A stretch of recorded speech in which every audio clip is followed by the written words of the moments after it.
The yogurt you made must never be discarded casually. Andrew stayed up all night and used up all his socks. If he left the socks in the room and went to school, his mother would definitely find out. Under the monster's urging, Andrew trembled as he threw the socks stained with yogurt into the trash can. But he never expected this would land him in prison. A few days later, the school organized a visit to the town police station. PE teacher Steve wore a wrestling uniform and led the children. Matthew thought Steve's outfit was a bit perverted. When the sheriff came out to welcome them, the black child naturally raised his hands. Andrew and others first experienced the criminal photo-taking session.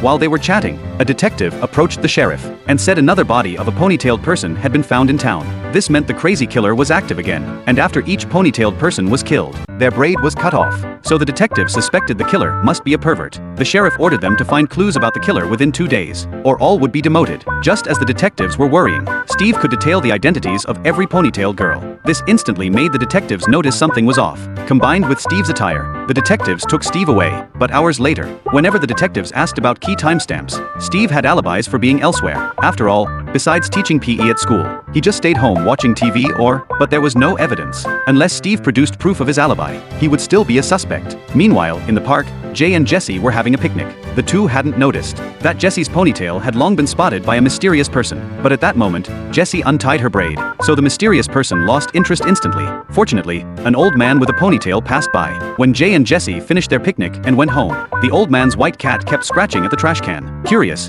Jay opened the trash can and found the old man's body. They rushed to the police station to report the crime. The clever detectives immediately began discussing. The suspect Steve was already in police custody, but someone was still killing ponytailed people. This indicated Steve was likely not the killer, so they had to release Steve. But the next morning, police suddenly burst into Andrew's room and arrested him. They believed Andrew was the psychopathic killer. Officers had extracted large amounts of Andrew's yogurt from the trash can, so they concluded Andrew was the killer. During the search, Andrew's room was full of evidence proving he was the murderer. First, his collection of albums, and the perverted drawings he'd made. Imprisoned, Andrew was terrified. His good friend Nick, though he claimed Andrew was framed, deep down still thought Andrew was the pervert. Thankfully, through the efforts of Jay's father, a famous lawyer, it was proven Andrew was innocent. The real killer had been caught. Andrew could now pack his bags and go home. The bad news? During the evidence collection, the video of Andrew throwing away socks stained with yogurt was leaked. Everyone now knew Andrew liked making yogurt.